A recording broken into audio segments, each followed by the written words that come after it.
Good morning, viewer. Welcome to our Fosak TV. Here's the breaking news from China.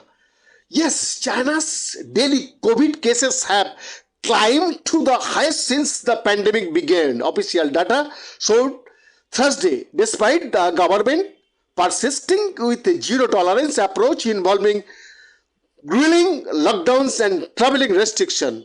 The numbers are relatively small when compared with China's vast population of 1.4 billion and the caseloads seen in Western countries at the height of the pandemic. But under Beijing's strict zero COVID policy, even small outbreaks can shut down entire cities and places contacts of infected patients into strict quarantine.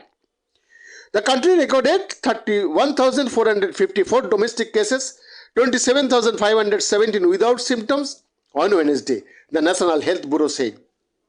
The unrelenting zero COVID push has caused fatigue and resentment among swaths of the population as the pandemic's third anniversary approaches, sparking sporadic protests and hitting productivity in the world's second largest economy.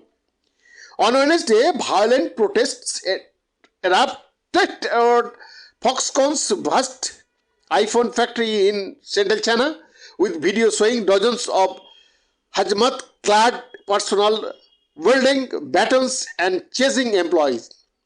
The latest figures exceed the 29,390 infections recorded in mid-April when megacity Shanghai was under lockdown, with residents struggling to buy food and access medical care.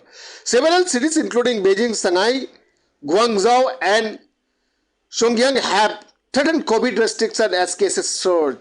The capital now requires a negative PCR test result within 48 hours for those seeking to enter public places such as shopping malls, hotels and government buildings. Beijing authorities said schools across the city have moved to online classes. The southern manufacturing hub of Guangzhou, where nearly a third of the latest COVID cases were found, has built thousands of temporary hospitals rooms to accommodate patients. A series of new rules announced by the central government earlier this month prior to signal a swift away from zero COVID, easing quarantine requirements for entering the country and simplifying a system for designating high risk areas. But China has yet to improve more effective mRNA vaccines for public use, and only 85% of adults over 60 had received 2 doses of domestic vaccines by mid-August, according to health authorities.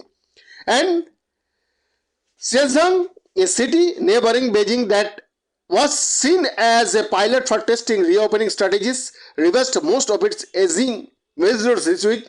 The path to reopening may be slow, costly and bumpy, Ting Lu, chief China economist at Nomura, said in a note.